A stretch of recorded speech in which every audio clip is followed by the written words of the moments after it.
7 കൊല്ലോ പിന്നെ സലാലായിരുന്നു. കൊല്ലം കഴിഞ്ഞതിന് ശേഷമാണ് ഞാനിപ്പോൾ ഇത് സ്റ്റാർട്ടാക്കിയത്. മൊയൽ ഫാം, റിയൽ റാബിറ്റ് ഫാം എന്ന് പറഞ്ഞിട്ട്. ഏറ്റവും നല്ലത് അടി മണ്ണായിരിക്കുകയാണ് ഏറ്റവും നല്ലത്.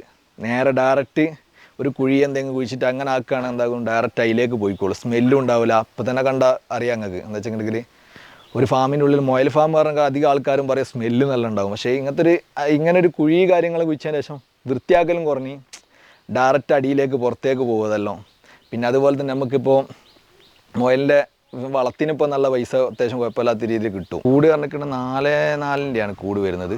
അപ്പോൾ അതുപോലെ തന്നെ പുൽത്തൊട്ടി കാര്യങ്ങളൊക്കെ ഉണ്ട്. ഞാൻ ആദ്യം സെക്കൻഡ് ഹാൻഡ് കുറച്ച് കൂട് മേടിച്ചായിരുന്നു. ഞാൻ ഇട്ടുണ്ടാക്കിയതല്ല. ഞാനിപ്പോൾ അധികം സെക്കൻഡ് ഹാൻഡ് കൂടി ഞാൻ മേടിച്ചാണ്. നമുക്ക് ടൈം ഉണ്ടെങ്കിൽ നമുക്ക് തന്നെ ചെയ്യാൻ പറ്റും. ഇത് യൂട്യൂബുകളിലൊക്കെ നോക്കിയാൽ കാണാം. അതിൻ്റെ ചെറിയൊരു ഡ്രിങ്ക് പോലെ സാധനം ഉണ്ട്. അതും കൊണ്ട് സെറ്റ് ചെയ്തിട്ട് നമുക്ക് നെറ്റ് മേടിച്ച് നമുക്ക് ഉണ്ടാക്കാൻ കഴിയും. അത് ഇട്ട് കൊടുത്തപ്പോൾ കുറേ മക്കൾ ഡെഡായി പോയി. അതിൽ തന്നെ എല്ലാവർക്കും മടുത്ത്. എല്ലാവരും പറഞ്ഞാൽ എല്ലാം കൊടുത്തോളി. കുറേ ഞാൻ എടുത്ത് വെച്ചതായിരുന്നു.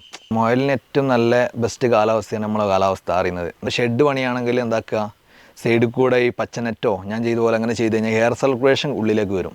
ഒരുപാട് പേർക്ക് പ്രചോദനമാകുന്നു. നമുക്കറിയാം, ഗൾഫിൽ നിന്നൊക്കെ ഒരുപാട് പേര് ജോലി നഷ്ടപ്പെട്ടൊക്കെ നാട്ടിൽ വരുമ്പോൾ എന്താണ് ചെയ്യേണ്ടത് അറിയാതെ നിൽക്കുന്ന അവസ്ഥ പലപ്പോഴും ഉണ്ടായിട്ടുണ്ട്. അപ്പോൾ അവർക്കൊരു മാതൃക കൂടിയാണ് നമ്മുടെ ഷെഫീഖ്.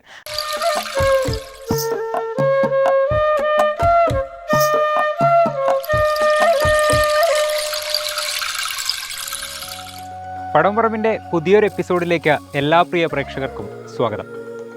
നമ്മളെന്നും വ്യത്യസ്തരായ കർഷകരെയാണ്, അല്ലെങ്കിൽ വ്യത്യസ്തമായ കൃഷികളാണ്, കാർഷിക രീതികളാണ് നമ്മൾ പരിചയപ്പെടുത്താറ് അല്ലേ.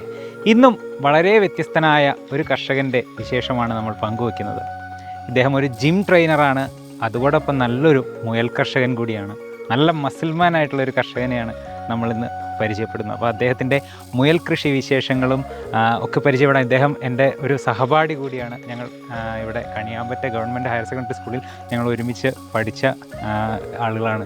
ഒരേ ബെഞ്ചിലൊക്കെ ഇരുന്ന് ഞങ്ങൾ പഠിച്ചതാണ്. അപ്പോൾ ഇപ്പോഴാണ് ഞാൻ അറിഞ്ഞത് പിന്നെ എൻ്റെ കൂട്ടുകാരൻ നല്ലൊരു കർഷകനാണ്. അപ്പോൾ നമ്മൾ ഇങ്ങനെ വയനാട്ടിലുടനീളം നമ്മൾ സഞ്ചരിച്ച് എപ്പിസോഡുകൾ ചെയ്യാറുണ്ട്. അപ്പോൾ എൻ്റെ ഒരു സുഹൃത്തിനെ തന്നെ ഇന്നത്തെ എപ്പിസോഡിലൂടെ നമുക്ക് പ്രേക്ഷകർക്കായിട്ട് പരിചയപ്പെടുത്താൻ സാധിച്ചതിൽ വളരെയധികം സന്തോഷമുണ്ട്. അപ്പോൾ നമ്മുടെ കർഷകനായ, അതുപോലെ നല്ലൊരു ജിം ട്രെയിനറായ ഷെഫീഖിനെയാണ് പരിചയപ്പെടുത്തുന്നത്. അപ്പോൾ ഇദ്ദേഹത്തിൻ്റെ മുയൽ ഫാമിലേക്ക് നമുക്കിന്ന് പോകാം, കാണാം കാഴ്ചകൾ.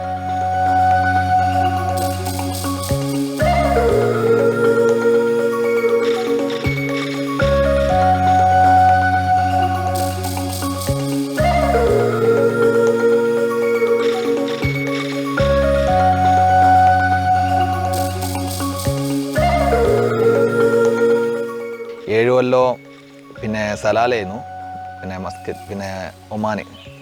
അവിടെ ജിമ്മിന് ട്രെയിനറായിട്ട് അങ്ങനെ പോയതിന് ശേഷം പിന്നെ ഇവിടെ നിന്നെല്ലാം വിട്ട് ആരും നോക്കാനൊന്നുമില്ലല്ലോ. പിന്നെ രണ്ടാമതിപ്പോൾ ഒരു 2 കൊല്ലത്തിൻ്റെ അടുത്തായി ഇവിടെ വന്നിട്ട്. 1 കൊല്ലം കഴിഞ്ഞതിന് ശേഷമാണ് ഞാനിപ്പോൾ ഇത് സ്റ്റാർട്ടാക്കിയത്. മൊയൽ ഫാം, റിയൽ റാബിറ്റ് ഫാം എന്ന് പറഞ്ഞിട്ട്. അപ്പോൾ ആദ്യം എനിക്ക് കുറേ പ്രശ്നങ്ങളൊക്കെ വന്നിരുന്നു. ഒരുപാട് മരുന്നും കാര്യങ്ങളും അറിയാത്തതും, പിന്നെ അതുപോലെ ഫംഗസ് കാര്യങ്ങൾ കിട്ടുമ്പോൾ തന്നെ കുറച്ച് മുയലുകൾക്ക് ഫംഗസ് കാര്യങ്ങളൊക്കെ ഉണ്ടായിരുന്നു. അപ്പോൾ അതിൻ്റെ കുറേ പ്രശ്നങ്ങളായി കുറേ മുയലുകൾ ഡെഡായിപ്പോയി. അതുപോലെ പിന്നെ ഇതിൻ്റെ ക്രോസിങ് ടൈം, ഇതൊന്നും നമുക്ക് വലിയ ഐഡിയ ഇല്ലായിരുന്നു. പിന്നെ ഒരുപാട് വീടുകളും കാര്യങ്ങളായിട്ട് പഠിച്ച് പിന്നെ 2-3 ഫാമുകളിൽ പോയി നോക്കി. അപ്പോൾ അവരെ മുഖേനയാണ് കുറേ സാധനങ്ങളൊക്കെ, എന്തെങ്കിലുമൊക്കെ സംശയം ഉണ്ട് അവരൊക്കെ ആയിട്ട് ചോദിക്കും, അങ്ങനെയൊക്കെ മനസ്സിലാക്കി. പിന്നെ ഇപ്പോൾ 1 വർഷത്തിൻ്റെ അടുത്തായി ഇപ്പോൾ കുഴപ്പമില്ലാത്ത രീതിയിൽ പോകുന്നു ഫാം.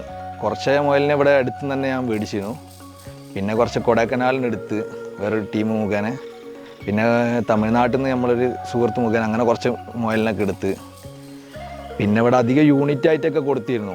അതായത് 7 പെണ്ണും 3 ആണും ഒരു യൂണിറ്റ് അങ്ങനെ വരിക, 10 എണ്ണം വെച്ചിട്ട് അങ്ങനെയൊക്കെ കുറേ ടീമാർക്ക് ഇവിടെ കൊടുത്തിരുന്നു. പിന്നെ അതുപോലെ തന്നെ ഇപ്പോൾ ഇറച്ചിക്കാണ് ഇപ്പോൾ അധികം കൊടുക്കുന്നത്. പിന്നെ ചെറിയ മക്കളെ പെറ്റ് ഷോപ്പ് കാര്യങ്ങളിലൊക്കെ എടുത്തു പോകുന്നുണ്ട്. ഇറച്ചിക്കും അതുപോലെ തന്നെ നല്ല അത്യാവശ്യം കുഴപ്പമില്ലാത്ത രീതിയിൽ റേറ്റൊക്കെ കിട്ടുന്നുണ്ട്.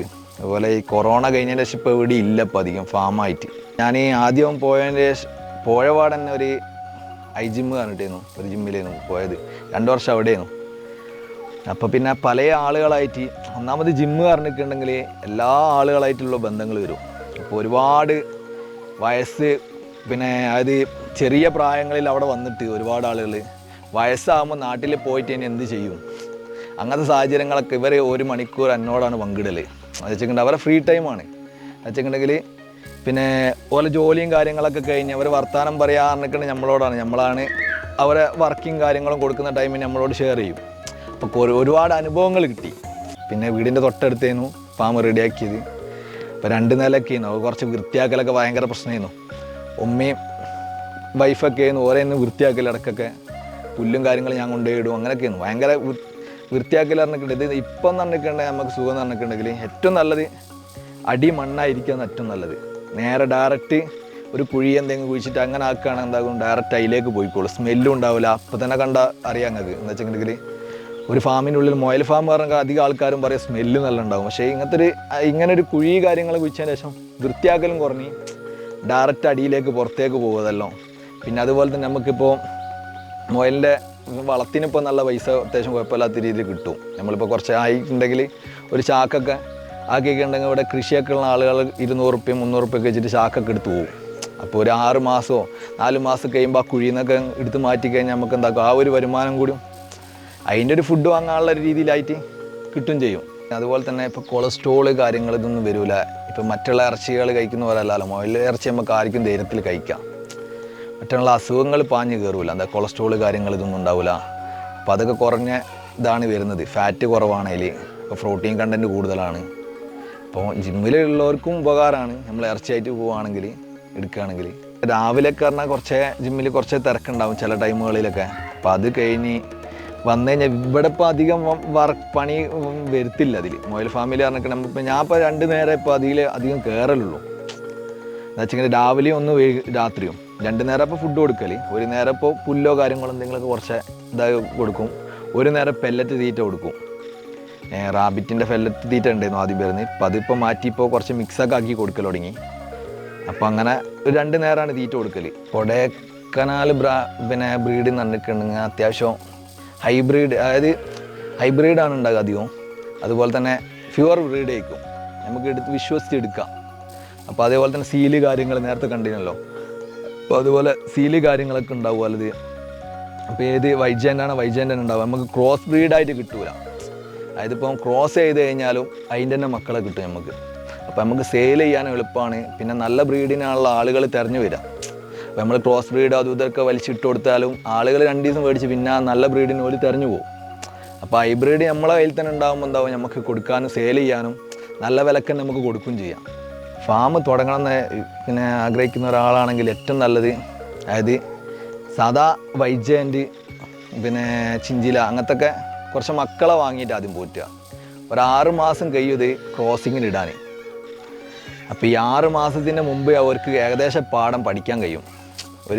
ഏതൊരു ഫാം ആയാലും നമ്മൾ കാണുന്ന പോലെ അല്ലാതെ ഫാം. അപ്പോൾ അതിൻ്റെ ക്ലീനിങ് കാര്യങ്ങളുണ്ടാവും. അതുപോലെ തന്നെ ഫുഡ് കാര്യങ്ങൾ കൊടുക്കാനുണ്ടാവും. അപ്പോൾ അതൊക്കെ ഏത് ടൈമിന് കൊടുക്കാൻ പറ്റും, അതിനുള്ള മരുന്നുകൾ ട്രീറ്റ്മെൻറ്റ് ചെയ്യാനുണ്ടാവും. അപ്പോൾ അതൊക്കെ എങ്ങനെ ചെയ്യാൻ പറ്റും എന്നുള്ളത് നമ്മൾ പഠിക്കാൻ കഴിയും. അപ്പോൾ അതുപോലെ തന്നെ ഒരു യൂണിറ്റായിട്ട് മേടിക്കുന്നതൊക്കെ ഏറ്റവും നല്ലത് 3 മെയിലും 7 ഫീമെയിലും. അതാകുമ്പോൾ അവർക്ക് എന്താക്കുക, പെട്ടെന്നൊരു എമൗണ്ട് അവരുടെ കയ്യിലേക്ക് കിട്ടുകയും ചെയ്യും. ക്രോസ് ചെയ്ത് മക്കളായി വരുമ്പോൾ അവർക്ക് പെട്ടെന്ന് പൈസ റിലീസ് ചെയ്യാൻ കഴിയും. മറ്റേ 1-2 മേടിച്ചിട്ട് വളർത്തുന്നവർ രസത്തിന് വളർത്തുന്ന പോലെ വളർത്തിയിട്ട് കാര്യമില്ല. ഒന്നാമതെന്ന് വെച്ചിട്ടുണ്ടെങ്കിൽ അത് എല്ലാണ്ട് വളർത്താം, അവർ വീട്ടിലൊക്കെ വളർത്താം. അല്ലാതെ ഫാമായിട്ട് തുടങ്ങുന്നതാണെങ്കിൽ ഒന്നില്ലെങ്കിൽ യൂണിറ്റായിട്ട് എടുക്കുക. 1 യൂണിറ്റോ 2 യൂണിറ്റോ എടുത്തിട്ട് അതിൽ തന്നെ കുറച്ച് കാര്യങ്ങൾ കിട്ടും നമുക്ക്. മക്കളെ വിൽക്കാനും സെയിൽ ചെയ്യാനും ഒരു പൈസ നമുക്ക് റിട്ടേൺ കിട്ടും. അധികം തുടങ്ങുന്നവർക്കുള്ളൊരു ഉപദേശം തന്നിട്ടുണ്ടെങ്കിൽ അധിക വീടുകൾക്കും ചിലപ്പോൾ സപ്പോർട്ട് ഉണ്ടാവില്ല. അപ്പോൾ നമ്മളായിട്ട് എന്താക്കുക, നല്ല രീതിയിൽ നമുക്ക് കൺഫേം ആയിട്ട് മുന്നോട്ട് പോകുന്നുണ്ടെങ്കിൽ നമ്മൾ തുടങ്ങുക. എന്നിട്ട് എന്താക്കുക, നല്ല രീതിയിൽ ആക്കിയിട്ട് അവർക്ക് കാണിച്ചു കൊടുക്കുക. അപ്പോൾ എന്താകും, അവരെ ഇതും കൂടി ഉണ്ടാവും, അവരുടെ സപ്പോർട്ടും കാര്യങ്ങളും കൂടി നമുക്ക് കിട്ടും. അപ്പോൾ വീട്ടിലുള്ള സപ്പോർട്ട് കിട്ടിയാൽ തന്നെ എന്താക്കി നമ്മളെ ഏകദേശം വിജയിച്ചെന്നുള്ള മട്ടിലാണുള്ളത്. പിന്നെ ബാക്കിയുള്ള നമ്മളെ എവിടെ സെയിലിങ് നമ്മൾ എന്ത് ചെയ്യാനുള്ളത് നോക്കുക. ആദ്യം കുറേ സാധനങ്ങൾ ഉണ്ടാക്കിയിട്ട് കാര്യമില്ല. അപ്പോൾ സെയിൽ ചെയ്യാനോ അതെങ്ങനെ വിൽക്കാൻ പറ്റും, ആ ഒരു രീതി നമ്മളെന്താക്കണോ മുന്നോട്ട് കണ്ടു കഴിഞ്ഞാൽ ഇത് മുന്നോട്ട് പോവുള്ളൂ. ഇവിടെ ഇപ്പോൾ അധികം ആരടുത്തും ഇല്ല.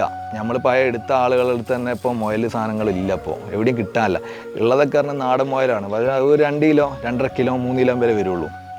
അപ്പോൾ അതുപോലെ അഡ്വാൻസ് കാര്യങ്ങൾ, അതായത് പോലെ ഉറപ്പ് വേണമല്ലോ നമുക്ക്. ഞാനിപ്പോൾ അതുപോലെ ഇങ്ങനെ 2-3 ടീമുകളിൽ നിന്ന് എടുക്കലുണ്ട്, അതുപോലെ കൊടുക്കലുമുണ്ട്. ഒരു 15 ദിവസം ഗ്യാപ്പ് പോലെ കിട്ടുകൊടുത്ത് ഒരു പൈസ പോലെ പിന്നെ അഡ്വാൻസ് ആയിട്ട് കൊടുക്കുകയാണെങ്കിൽ അവർക്ക് യൂണിറ്റ് ആയിട്ട് വേണം യൂണിറ്റ് ആയിട്ട് കൊടുക്കുക. ഇനി ഇറച്ചിക്കാണെങ്കിൽ ഇറച്ചിക്ക് അങ്ങനെ കൊടുക്കലുണ്ട്. അപ്പോൾ എല്ലാ വകുപ്പിലും കുഴപ്പമില്ലാത്ത രീതിയിൽ ഇവിടുന്ന് കൊടുക്കലുണ്ട്. ഇപ്പോൾ ഒരു 5-6 ഇനം എൻ്റെ അടുത്തുണ്ട്. ഇപ്പോൾ ഏത് ടൈമും കോൾ ചെയ്താലോ ഒന്നില്ലെങ്കിൽ കോൾ ചെയ്താൽ എനിക്ക് അധികം കിട്ടലുണ്ട്. അതെല്ലാം വെച്ച് കഴിഞ്ഞാൽ ഞാൻ ഉച്ച കഴിഞ്ഞ് കഴിഞ്ഞിട്ടുണ്ടെങ്കിൽ അറിയാലോ, കുറച്ച് നേരമാണ് നമുക്ക് ഉറക്കം കാര്യങ്ങളൊക്കെ കിട്ടുന്ന ടൈം. അപ്പോൾ ആ ടൈമിന് ഞാൻ കുറച്ച് നേരം ഉറങ്ങലുണ്ട്. ആ ടൈമിനെ സൈലൻ്റ് ആയിരിക്കും. അപ്പോൾ വാട്സപ്പുകളിൽ മെസ്സേജ് വന്നു കഴിഞ്ഞാൽ ഞാൻ റീപ്ലൈ കാര്യങ്ങൾ കൊടുക്കലുണ്ട്. ഇനി മരുന്ന് എന്തെങ്കിലും ഉണ്ടെങ്കിൽ അതിന് ഞാൻ മരുന്നിൻ്റെ ഫോട്ടോ കാര്യങ്ങളും വിട്ടു കൊടുക്കലുണ്ട്. ഇപ്പം ഞാൻ അധികം കൊടുക്കുന്നത് CO3 പറഞ്ഞ പുല്ലാണ് പശുവിനൊക്കെ കൊടുക്കുന്നത്, അത് കൊടുക്കും. പിന്നെ അതുപോലെ മുരിക്കിൻ ചപ്പ് എല്ലാം മാറ്റി മാറ്റി ഇട്ട് കൊടുക്കുക. പിന്നെ രാത്രികളിൽ എന്താക്കും, പിന്നെ ഒരു ടൈം ഞാനിപ്പം മിക്സാക്കി കൊടുക്കലുണ്ട്. ഇപ്പം ഇതിൻ്റെ ഇടയ്ക്ക് പെല്ലറ്റാണ് ഞാൻ പറഞ്ഞത്, ലക്ഷ്മി പെല്ലറ്റ് എന്ന് കിട്ടലുണ്ടായിരുന്നു. അതിപ്പം സ്റ്റോപ്പായി. അതിൻ്റെ ശേഷം ഇപ്പം അതുപോലെ പശുവിന് കൊടുക്കുന്ന കൃഷീൻ്റെ പെല്ലറ്റ് ഉണ്ട്. അതും കുറച്ച് രീതിയിൽ ഓവർ ക്വാണ്ടിറ്റി കൊടുക്കരുത്. എന്താ വെച്ചിട്ടുണ്ടെങ്കിൽ ഹൈ പ്രോട്ടീനാണ് അതിൽ വരുന്നത്. ഈ ചെറിയ വലിയൊരു പശുവിന് കൊടുക്കുന്നതും നമ്മൾ ചെറിയ മൃഗത്തിന് കൊടുക്കുന്നതും എന്താക്കും, പ്രോട്ടീൻ്റെ കണ്ടൻറ്റ് കുറക്കണം. അപ്പോൾ അതിനനുസരിച്ചാണ് ക്വാണ്ടിറ്റി കുറച്ചിട്ട് ചെറിയ രീതിയിൽ കൊടുക്കുന്നുണ്ട്. ഇപ്പോൾ ഒരു കുഴപ്പമില്ല രീതിയിൽ. പിന്നെ ഒരു 3-4 മാസത്തോളമായി ഇപ്പം മക്കളും കാര്യങ്ങളും നല്ല രീതിയിൽ തന്നെ കിട്ടുന്നുമുണ്ട്. എന്നുവെച്ചെങ്കിൽ ഒരു ബക്കറ്റ് വെച്ചിട്ട് അതിലേക്ക് ഇപ്പോൾ ഒരു 10 കൂടുണ്ടെങ്കിൽ 10 കൂട്ടിലേക്കും നിപ്പിൾ സെറ്റ് ചെയ്യും. അപ്പോൾ ആദ്യം മുതലേ ഈ പിന്നെ കൊടൈക്കനാലിൽ നിന്ന് ഇവിടെ നിന്നൊക്കെ എടുത്ത ബ്രീഡാണെങ്കിൽ അവർക്കറിയാം ഇത് നിപ്പിളിൽ കുടിക്കാനും വെള്ളം കുടിക്കാനൊക്കെ അറിയാം. അപ്പോൾ വെള്ളം നമ്മൾ ബക്കറ്റിൽ ഒഴിക്കേണ്ട കാര്യമുള്ളൂ, റിസ്ക് കുറയും. എന്താ വെച്ചിട്ടുണ്ടെങ്കിൽ രാവിലെ ഒന്നില്ല വൈകുന്നേരം ഞാൻ 2 നേരം കൊടുക്കൽ. രാവിലെ എപ്പം ഫുള്ളായി കൊടുക്കണം. ചിലപ്പോൾ ചൂടുള്ള ടൈമൊക്കെ ആണെങ്കിൽ ചിലർ ഡെഡായി പോവും.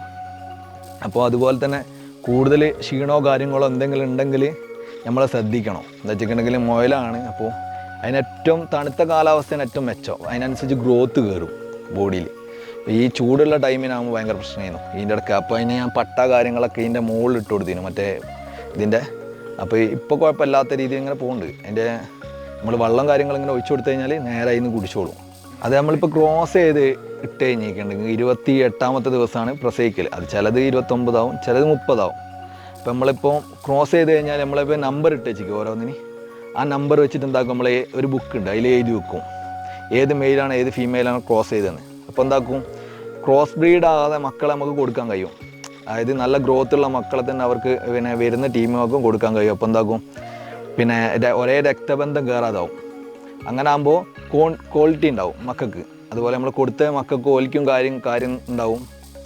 അതുപോലെ 22ാമത്തെ ദിവസം നമ്മൾ ചെറിയൊരു പെട്ടി സെറ്റ് ചെയ്യുക. അതായത് അവിടെ കണ്ടില്ല നിങ്ങൾ പലക പോലെ സെറ്റ് ചെയ്തിട്ട് അടിയിൽ കുറച്ച് നെറ്റൊക്കെ അടിച്ചിട്ട് ഒരു ഇത്ര ഏകരത്തിൽ അത് സെറ്റ് ചെയ്ത് കഴിഞ്ഞിട്ട് അതിൻ്റെ ഉള്ളിൽ കൂട്ടിലേക്ക് കൊള്ളുന്ന രീതിയിൽ എന്നിട്ട് ഒരു 22ാമത്തെ ദിവസം നമ്മളിവിടെ വെച്ച് കൊടുത്തു കഴിഞ്ഞാൽ അവർ തൊപ്പങ്ങനെ പറിക്കുന്നൊരു പ്രോസസ്സ് ഉണ്ട് അതിൻ്റെ.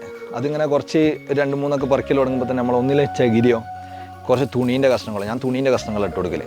അപ്പോൾ അതിലേക്ക് എന്താക്കും, ഇവർ പ്രസവിച്ച് മൊത്തം മൂടും. പിന്നെ അതന്നെയാണ് പാൽ കൊടുക്കില്ല, അത് ശ്രദ്ധിക്കണം. ചില മുയൽ പാൽ കൊടുക്കില്ല. എൻ്റെ ഇതുവരെയായിട്ട് ഒരു കുഴപ്പമില്ല. പിന്നെ ചില സ്ഥലത്തൊക്കെ ഞാൻ 2-3 ഫാമിലൊക്കെ കണ്ടപ്പോൾ അവർ എടുത്തിട്ട് കൊടുക്കലാണ് മുയലിന്. മക്കളെ മാറ്റിയിടും. എന്നിട്ട് എന്താക്കും, ഞാനിപ്പോൾ അവിടെ തമിഴ്നാട്ടിൽ പറഞ്ഞില്ല, അവരൊക്കെ മാറ്റിയിടുകയായി. എന്നിട്ട് എന്താക്കും, അവിടുന്ന് കുട്ടികളെ മാത്രം ഒരു ടൈമിന് പാൽ കൊടുക്കാൻ മാത്രം ഇപ്പുറത്തേക്ക് ഇടും. ഇപ്പോൾ ടൈം എന്ന് പറഞ്ഞാൽ അത്രയേ ഉള്ളൂ. ഞാൻ രാവിലെയും വൈകുന്നേരം ഇതിൽ കയറി കഴിഞ്ഞാൽ അതിൽ തന്നെ പാൽ ആയത് തന്നെ കൊടുത്തോളും. ഒരു 3 ആഴ്ച കഴിഞ്ഞാൽ തന്നെ നമുക്ക് എന്താക്കാം, പാൽ കൂടി കാര്യങ്ങളൊക്കെ ചെറിയ രീതിയിൽ സ്റ്റോപ്പ് ആവും. ഒരു 4 ആഴ്ച കഴിഞ്ഞാൽ നമുക്ക് വേണം മക്കളെ കൊടുക്കാൻ കഴിയും. ഈ പെറ്റ് ഷോപ്പുകളിലും അതിലൊക്കെ കൊടുക്കാൻ കഴിയും. പിന്നുള്ളത് തന്നെ വളം എന്ന് പറഞ്ഞാൽ ഞാൻ പറഞ്ഞില്ലേ, ഒരു 4 മാസം കുറേ മുതലുള്ള ആളാണ് ഒരു 4 മാസം 5 മാസം കൊണ്ട് നമുക്ക് വളമൊക്കെ എന്താക്കാം. ഇതുപോലെ കുഴികൾ കുഴിച്ച് കഴിഞ്ഞിട്ടുണ്ടെങ്കിൽ അതിൽ നിന്ന് ഉണങ്ങിയിട്ടുണ്ടാവും. ഇല്ല ഈ പശുവിൻ്റെ ഒക്കെ വളം പോലെ അങ്ങനത്തെ ഒരു ബാഡായിട്ടുള്ള ഇതായില്ല. നമുക്ക് എടുത്ത് മാറ്റാനും കഴിയും. അതിന് ഒരാളെ കൊണ്ടോ എടുത്ത് മാറ്റി സെറ്റ് ചെയ്തിട്ട് വേണം ചാക്കിലും കാര്യങ്ങളൊക്കെ ആക്കിയിട്ട് കൊടുക്കുക. ഇനിയിപ്പോൾ റാബിറ്റിൻ്റെ ഒക്കെ ഫോട്ടോ വെച്ചിട്ട് എന്താക്കുകയാണെങ്കിൽ ഈ ചെടികളൊക്കെ വെക്കുന്നില്ലേ, ചെടികളൊക്കെ വെക്കുന്നിടത്തൊക്കെ എന്താ കോലിക്കുവാണെങ്കിൽ ഒരു പാക്കറ്റാക്കിയിട്ട് ഓരോ കിലോ വെച്ചിട്ട് അതിനൊരു 100-200 അതൊക്കെ നമ്മളൊരു ഐഡിയയിൽ വരുന്ന സാധനമാണ്. പക്ഷേ നമുക്ക് ടൈമില്ലായിട്ട് വന്നാൽ മതി. വീടിനോട് ചേർന്നിട്ടാണെങ്കിൽ സ്മെല്ല് വരും. എന്താ വെച്ചിട്ടുണ്ടെങ്കിൽ നമ്മളിപ്പോൾ ഞാൻ പറഞ്ഞില്ല, ആദ്യം നമ്മൾ 2 നില തട്ടായിട്ടായിരുന്നു. അതിൻ്റെ ക്ലീൻ ചെയ്യാൻ ഭയങ്കര അടങ്ങേറായിരുന്നു. എന്ന് വെച്ചിട്ടുണ്ടെങ്കിൽ അതിന് സാധനങ്ങൾ വരും.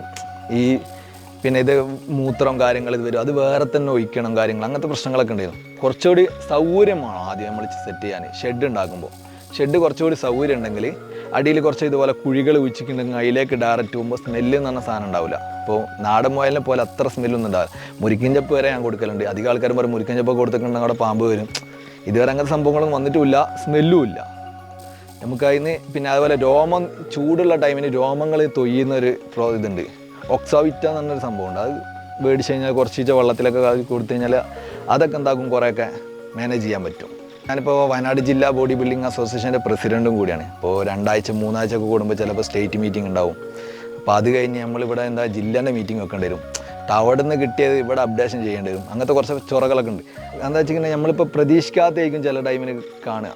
പെട്ടെന്നുണ്ടാവും പ്രസവിച്ചെടുക്കുന്ന മക്കൾ. അപ്പോൾ അതിൻ്റെ ഇത് മാറ്റൽ കാര്യങ്ങളായി ഇതാക്കും. പിന്നെ പ്രസവിച്ച മക്കൾ തന്നെ കുറച്ചൊരു വലുപ്പമാകുമ്പോൾ അയിറ്റുകളെ കാണാൻ തന്നെ ഭയങ്കര ഭംഗിയാണ്. അപ്പോൾ അവരൊക്കെ ഒന്ന് എടുത്ത് നോക്കൂ. പിന്നെ അതുപോലെ തന്നെ വലിയ മുയലുകളെ അങ്ങോട്ടും ഇങ്ങോട്ടൊക്കെ ഒന്ന് നോക്കുമ്പോൾ കാര്യങ്ങളാക്കുമ്പോൾ നമ്മളെ അത് ഹാപ്പി ഹോർമോൺസ് അറിയാമല്ലോ, അത് ഇടയ്ക്കിടയ്ക്ക് ഇങ്ങനെ ഇൻക്രീസ് ആവും. നമ്മളിപ്പം സ്ട്രെസ് ഏതൊരു ജോലിയിലായാലും ഭയങ്കര സ്ട്രെസ് ഉണ്ട്. പിന്നെ ജിമ്മ് എന്ന് പറഞ്ഞിട്ടുണ്ടെങ്കിൽ കുറേ മൈൻഡ് ഫ്രീ ആകുന്ന ഒരു സംഭവം കൂടിയാണ്. നിങ്ങൾക്കറിയാം എക്സസൈസ് എന്ന് പറഞ്ഞു കഴിഞ്ഞാൽ ഏറ്റവും ബെസ്റ്റാണ്. നമ്മൾ എക്സസൈസ് പല രോഗങ്ങളും കൊണ്ട് ഇല്ലാണ്ടാക്കാൻ കഴിയും. അപ്പോൾ അതിൻ്റെ അവിടെ നിന്നും കുറേ ഫ്രീഡം കിട്ടുന്നതാണ്. എന്നാലും ഇവിടെ നിന്നും കൂടെ എത്തുമ്പോൾ ഏകദേശം ഫിനിഷ് ആവും. ഇപ്പോൾ ഈ പെല്ലറ്റ് ഇട്ടാണോ സുഖം എന്താ വെച്ചാൽ നമ്മൾ വേമ്പേ ഇട്ട് കൊടുക്കുമ്പോൾ അത് കീറും. അങ്ങനെ വെച്ചിട്ട് ഞാൻ എന്താക്കി ഇതിന് എസ്കാമിൻ്റെ പെല്ലറ്റ് ഉണ്ടായിരുന്നു. അല്ല കമ്പനീൻ്റെ പ്രശ്നങ്ങളല്ല കേട്ടോ. എസ്കാമിൻ്റെ ആ പെല്ലറ്റിൻ്റെ പിന്നെ പ്രോട്ടീൻ്റെ കണ്ടൻറ്റ് കൂടുതലാണ് അതിൽ. അപ്പോൾ അത് ഇട്ട് കൊടുത്തപ്പോൾ കുറേ മക്കൾ ഡെഡായിപ്പോയി. അതിൽ തന്നെ എല്ലാവർക്കും മടുത്ത്. എല്ലാവരും പറഞ്ഞാൽ എല്ലാം കൊടുത്തോളി. കുറേ ഞാൻ എടുത്ത് വെച്ചതായിരുന്നു. പിന്നെ രണ്ടാമത് ഞാൻ തീറ്റയൊക്കെ അങ്ങനെ സെറ്റ് ചെയ്ത് മാറ്റിയപ്പോഴാണ് ഇപ്പോൾ കുറേയൊക്കെ ലെവലായി വന്നത്. പിന്നെ അതുപോലെ മക്കൾ കാര്യങ്ങളൊക്കെ ഇപ്പോൾ ചെറിയ രീതിയിൽ ഇങ്ങനെ വരുമാനം വരുത്തി തുടങ്ങിയിരിക്കുക. അതുപോലെ യൂണിറ്റ് കാര്യങ്ങളൊക്കെ കൊടുക്കൽ തുടങ്ങിയപ്പോൾ കുറേയൊക്കെ മെച്ചപ്പെട്ട് ഇങ്ങനെ വരുന്നുണ്ട്. നമ്മളിപ്പോൾ ഏത് ഫാമിൽ നിന്ന് എടുക്കുകയാണെങ്കിൽ ഓരോട് പറയാം, ഒരു സാധനം റിട്ടേൺ എടുക്കുന്നുണ്ടെങ്കിൽ നമുക്ക് എന്താക്കാം ധൈര്യത്തിൽ നമുക്ക് തുടങ്ങാം. ഞാനിപ്പോൾ അധികം കൊടുക്കുന്നതൊക്കെ ഞാൻ എന്താക്കും മക്കളാണെങ്കിലും റിട്ടേൺ എടുത്ത് വേറെ ടീം നമുക്ക് കൊടുക്കാൻ വേറെ ടീമുകളുണ്ട്. അപ്പോൾ നമുക്ക് എടുത്ത് കൊടുക്കാൻ കഴിയും. പിന്നെ അതുപോലെ തന്നെ വരുമാന മാർഗ്ഗം ഓർക്ക് അതിൽ നിന്ന് മാത്രമല്ല അല്ലാണ്ട് ഓർക്ക് കണ്ടെത്താം. ഇപ്പോൾ നമ്മളെ മാത്രം ആശ്രയിക്കണമെന്നില്ല. അവർക്ക് ഓരോ വീടുകളിൻ്റെ അടുത്തുള്ളവർക്കൊക്കെ ഈ കാര്യങ്ങൾ പറഞ്ഞിട്ട് ഓർക്കും അതേപോലെ ഒരു വരുമാന മാർഗ്ഗമാക്കി കൊടുക്കുകയും ചെയ്യാം. അന്ന് പറഞ്ഞിട്ടുണ്ടെങ്കിൽ ഞാനും കുറേ പോലെ അതേപോലെ പിന്നെ വീടുകളിലേക്ക് ഇടയ്ക്കൊക്കെ ഒരു മുയലിനൊക്കെ എടുത്തിരുന്നു വളർത്തിയിരുന്നു. പക്ഷെ അതിൻ്റെ കാര്യങ്ങൾ എനിക്കറിയില്ലായിരുന്നു. നമ്മൾ ഇടയ്ക്ക് ഏതെങ്കിലും വീഡിയോ എടുത്ത് നോക്കും, എന്നിട്ട് അതിനെന്തെങ്കിലും കൊടുക്കും. എന്ത് കൊടുക്കണം എന്ത് കൊടുക്കണ്ട, ഇനി ഫംഗസ് എന്നാ എൻ്റെ അടുത്തൊക്കെ ഫംഗസ് വന്നിട്ട് കുറേ ആദ്യം ചത്തുപോയിക്കുന്നു. നമുക്കറിയില്ല ഇതിനുള്ള ട്രീറ്റ്മെൻറ്റ് എന്നാണ്. അങ്ങനെ ഇവിടെ പിന്നെ എടുത്തുള്ള മൃഗാശുപത്രി കൊണ്ടുപോകും. അവരെന്തെങ്കിലും മരുന്ന് തരും. ചിലപ്പം നിൽക്കും, ചിലപ്പം പോവും. ട്രീറ്റ്മെൻറ്റ് കാര്യം പിന്നെ ഫാമുകളിലൊക്കെ നമ്മളിപ്പോൾ പോയപ്പോഴാണ് കുറേയൊക്കെ മനസ്സിലായത് എങ്ങനെയാണിത്. ഇതായത് വരുമാനം ഇതും കൊണ്ടുണ്ട്.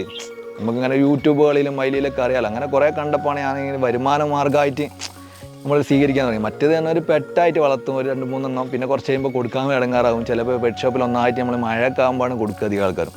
മഴത്ത് പറഞ്ഞാൽ അവർ പറയുന്ന വിലക്ക് കൊടുത്ത് വരേണ്ടി വരും ഈ മഴക്കാലം കാര്യങ്ങൾക്ക്. അപ്പോൾ നമ്മളിപ്പോൾ എന്തായാലും ഷെഡൊക്കെ പണിയാണെങ്കിൽ ഈ മഴക്കാലത്തും കാര്യങ്ങളൊക്കെ നമ്മൾ സേവ് ചെയ്ത് വെച്ചാലും മറ്റുള്ള സീസൺ ടൈമുകളിൽ സ്കൂൾ പൂട്ടൽ കാര്യങ്ങളൊക്കെ വരുമ്പോൾ മക്കളെയും കുറേ എടുത്തു പോകും. എല്ലാത്ത ടൈമിനും എടുത്ത് പോകും. ഇനിയിപ്പോൾ നിനക്ക് പിന്നെ കർക്കിടം കാര്യങ്ങളൊക്കെ വരുമ്പോൾ ഈ ഇറച്ചിക്കും കുറേ കൂടുതലായിട്ട് പോകും. ഞാനിപ്പോൾ ഫാമിൻ്റെ ഉള്ളിൽ കയറുമ്പോൾ തന്നെ അവർക്കറിയാം തീറ്റയും കാര്യങ്ങളും ടൈമിനാണ് ഞാൻ അധികം കയറില്ല. എല്ലാണ്ടുള്ള ടൈമുകളിലും നമ്മൾ കയറുകയാണെങ്കിൽ മുതലാൾക്ക് ആ ഒരു അറ്റാച്ച്മെൻറ്റ് നമ്മളോട് കൂടും. എനിക്കതിന് ടൈം ഒന്നാമത് കുറവാണ്. ഞാൻ രാവിലെ വൈകുന്നേരം ഒന്ന് വരും, തീറ്റ കാര്യങ്ങളിടും. പിന്നെ ഇടയ്ക്കൊക്കെ ഒന്ന് മുയലിനെ കുറച്ച് ഇതാക്കും. എന്നാലും അങ്ങോട്ട് വലിയ ഉപദ്രവമൊന്നുമില്ല. ചില മുയലുകളെ അറ്റാക്ക് ചെയ്യുന്ന മുയലുകളൊക്കെ ഉണ്ട്. പക്ഷേ ഇവിടെ ഒന്നും അങ്ങനത്തെ പ്രശ്നങ്ങളൊന്നും ഇല്ല. ഇവർക്കൊക്കെ എന്നാലും പേടിയാണ്. എന്താ വെച്ചാൽ തീറ്റ ഇട്ട് കൊടുക്കുന്ന പ്രോസസ്സിന് ഇവർക്കൊക്കെ പേടിയാണ്. ഇതിന് കാണുമ്പോൾ ഒരു കോലാണല്ലോ. എല്ലാവരും മേലുള്ള പുല്ലിടാനൊക്കെ പറഞ്ഞ പോലെ വേയിട്ട് പോകും. പ്രസവിക്കുന്നതിന് മുമ്പ് നമ്മളിപ്പോൾ 2-3 മരുന്നുണ്ട്, ഞാൻ കാണിച്ചു തരാം. അത് പിന്നെ ചെറിയ സിറിഞ്ചിലെടുത്തിട്ട് നമുക്ക് എന്താക്കണം, ഒരു 2 ആഴ്ച മുമ്പ് നമ്മൾ സ്റ്റാർട്ട് ചെയ്ത് കഴിഞ്ഞാൽ ഈ മിൽക്ക് കാര്യങ്ങളൊക്കെ നല്ല രീതിയിൽ വരും ഇറ്റുങ്ങൾക്ക്. അതിനനുസരിച്ച് മക്കളും ഗ്രോത്തായി വരും. പിന്നെ അതുപോലെ തന്നെ മക്കൾ കുറച്ച് വലുതായി കഴിഞ്ഞിട്ടുണ്ടെങ്കിൽ അയറ്റാളെ നല്ല രീതിയിൽ കെയർ ചെയ്ത് കഴിഞ്ഞാൽ എന്താക്കാം നമുക്ക് നല്ലൊരു സെയിലിങ് ചെയ്യാനും പറ്റും. അപ്പോൾ ഇത് ഫസ്റ്റേ പ്രോസസ്സ് ഈ പ്രസവ ടൈമിന് നമ്മൾ നല്ല രീതിയിൽ തീറ്റ കാര്യങ്ങൾ കൊടുത്തു കഴിഞ്ഞാൽ മക്കൾക്കും നല്ല ഗ്രോത്ത് കിട്ടും. ഞാൻ കൂട് പറഞ്ഞിട്ട് 4-4ൻ്റെയാണ് കൂട് വരുന്നത്. അപ്പോൾ അതുപോലെ തന്നെ പുൽത്തൊട്ടി കാര്യങ്ങളൊക്കെ ഉണ്ട്. ഞാൻ ആദ്യം സെക്കൻഡ് ഹാൻഡ് കുറച്ച് കൂട് മേടിച്ചായിരുന്നു. ഞാൻ ഇട്ടുണ്ടാക്കിയതല്ല. ഞാനിപ്പോൾ അധികം സെക്കൻഡ് ഹാൻഡ് കൂടി ഞാൻ മേടിച്ചാണ്.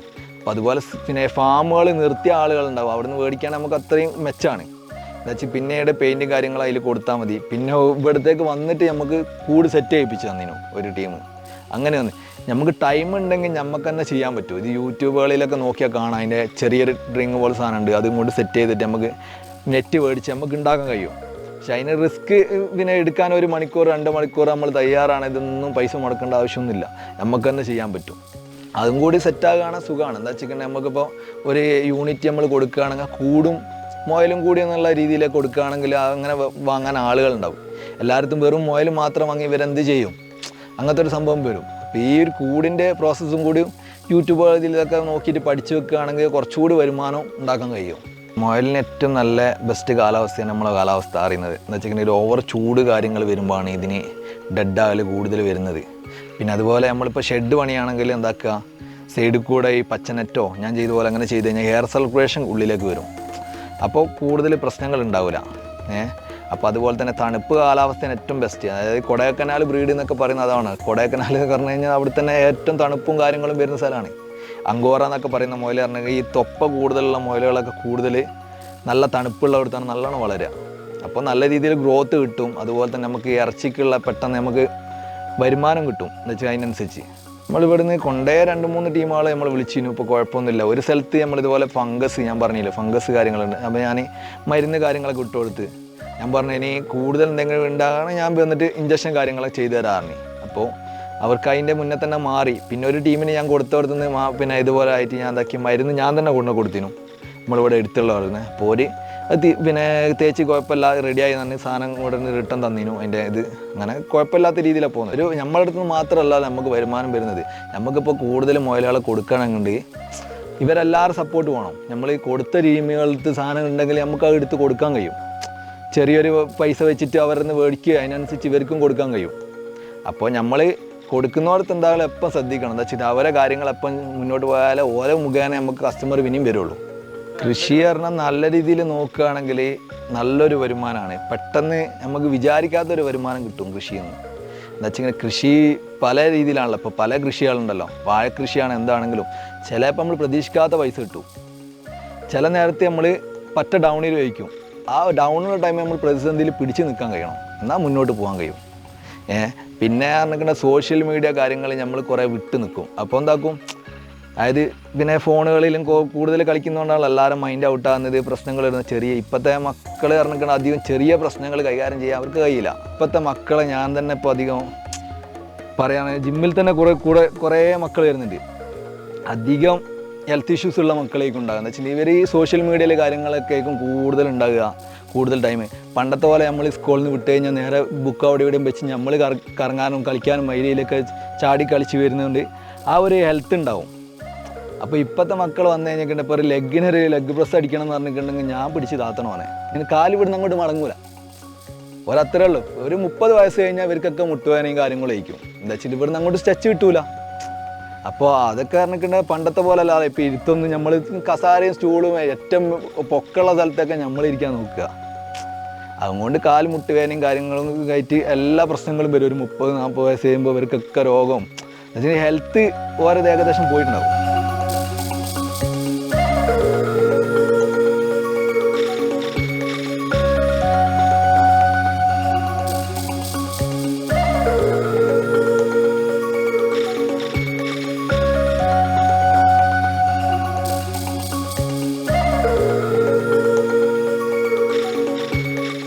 അപ്പോൾ ഷെഫീഖിൻ്റെ റിയൽ റാബിറ്റ് ഫാമിലെ കുറച്ച് റിയലായിട്ടുള്ള കാര്യങ്ങളൊക്കെ നമ്മളിന്ന് കണ്ടു അല്ലേ. വളരെ നല്ലൊരു കർഷകനാണ്. അതുപോലെ തന്നെ നമുക്ക് അദ്ദേഹത്തിൻ്റെ ബോഡിയൊക്കെ കണ്ടറിയാം. നല്ലൊരു ജിമ്മനാണ്, നല്ല ജിം ട്രെയിനറാണ്. ഒരുപാട് പേർക്ക് ഇങ്ങനെ ജിമ്മിൽ നമുക്ക് ട്രെയിനിങ് കൊടുത്ത് നല്ല രീതിയിൽ ഫീഡ്ബാക്കും കാര്യങ്ങളൊക്കെ ഉണ്ടാകുന്ന ഒരാൾ കൂടിയാണ്. അതുപോലെ തന്നെ നമ്മുടെ ജില്ലയുടെ ഒരു ഭാരവാഹി കൂടിയാണ് ഇദ്ദേഹം. നമ്മളെ ജിമ്മന്മാരുടെ ഒരു നമ്മുടെ അസോസിയേഷൻ്റെ ജില്ലാ പ്രസിഡന്റ് കൂടിയാണ് ഇദ്ദേഹം. വളരെ വലിയ ഉത്തരവാദിത്തങ്ങളൊക്കെ മുന്നോട്ട് കൊണ്ടുപോകുമ്പോഴാണ് അതിൻ്റെ ഒപ്പമാണ് ഈ ഒരു മുയൽ കൃഷി കൂടി അദ്ദേഹം ഒപ്പം കൊണ്ടുപോകുന്നത്. നല്ലൊരു വരുമാനം അതിൽ നിന്ന് നേടുന്നത് ഒരുപാട് പേർക്ക് പ്രചോദനമാകുന്നു. നമുക്കറിയാം ഗൾഫിൽ നിന്നൊക്കെ ഒരുപാട് പേര് ജോലി നഷ്ടപ്പെട്ടൊക്കെ നാട്ടിൽ വരുമ്പോൾ എന്താണ് ചെയ്യേണ്ടത് അറിയാതെ നിൽക്കുന്ന അവസ്ഥ പലപ്പോഴും ഉണ്ടായിട്ടുണ്ട്. അപ്പോൾ അവർക്കൊരു മാതൃക കൂടിയാണ് നമ്മുടെ ഷെഫീഖ്. അപ്പോൾ എന്തായാലും ഷെഫീഖിൻ്റെ കൃഷി വിശേഷങ്ങൾ നമ്മളിന്ന് പങ്കുവെച്ചു. അതുപോലെ ജിമ്മിലെ കാര്യങ്ങളൊക്കെ സംസാരിച്ചു. അതുപോലെ ഒരുപാട് ഷെഫീഖിൻ്റേതായിട്ടുള്ള കൃഷി രീതികളും അതുപോലെ തന്നെ വിപണി കണ്ടെത്തുന്ന കാര്യങ്ങളൊക്കെ ആണെങ്കിലും നമുക്ക് പരിചയപ്പെട്ടു. അതുപോലെ ഇനി നമുക്ക് ഷെഫീഖിനെ കൂടുതൽ വിവരങ്ങളൊക്കെ അറിയാൻ വേണ്ടി ഷെഫീഖിൻ്റെ നമ്പർ നമ്മൾ വീഡിയോയിൽ ആഡ് ചെയ്തിട്ടുണ്ടായിരുന്നു. അപ്പോൾ ഷെഫീഖ് ഷെഫീഖിനോട് കൂടുതൽ വിവരങ്ങളൊക്കെ അറിയാൻ വേണ്ടി ഷെഫീഖിന് ഒന്നെങ്കിൽ വാട്സപ്പ് ചെയ്യുന്നതായിരിക്കും എളുപ്പം. കാരണം ജിമ്മിലെ തിരക്കും ജോലി തിരക്കും കാരണം ചിലപ്പോൾ കോളൊന്നും എടുക്കാൻ പറ്റിയെന്ന് വരില്ല. അപ്പോൾ നമുക്ക് വാട്സപ്പിൽ അദ്ദേഹത്തെ ബന്ധപ്പെടാം, കൂടുതൽ വിവരങ്ങൾ അറിയാം. അതുപോലെ തന്നെ മുയലുകളെ വാങ്ങാൻ ബന്ധപ്പെടാം, ഇറച്ചിക്കായിട്ട് വേണമെങ്കിൽ ബന്ധപ്പെടാം. അങ്ങനെയൊക്കെ ഇനിയിപ്പോൾ എന്തെങ്കിലും സംശയങ്ങൾ ചോദിക്കാനുണ്ടെങ്കിൽ മുയൽ കർഷകരാണെങ്കിലും അല്ലെങ്കിൽ കൃഷി തുടങ്ങാൻ ആരംഭിക്കുന്നവരാണെങ്കിലും അവർക്ക് വേണ്ടിയുള്ള സംശയങ്ങളൊക്കെ ഷെഫീഖിന് അറിയുന്നത് പോലെ ഷെഫീഖിൻ്റെ ഇത്രയൊരു ഒരു പരിചയത്തിൽ ഉള്ള ഷെഫീഖിൻ്റെ അനുഭവങ്ങൾ നിങ്ങളുമായിട്ട് പങ്കുവയ്ക്കാനും അദ്ദേഹം തയ്യാറാണ്. അപ്പോൾ എന്തായാലും പാടവും പറമ്പിൻ്റെ ഇന്നത്തെ എപ്പിസോഡ് ഇവിടെ പൂർണ്ണമാവുകയാണ്. അടുത്ത ആഴ്ച മറ്റൊരു കൃഷിവിശേഷവുമായി വീണ്ടും കാണാം. നന്ദി, നമസ്കാരം.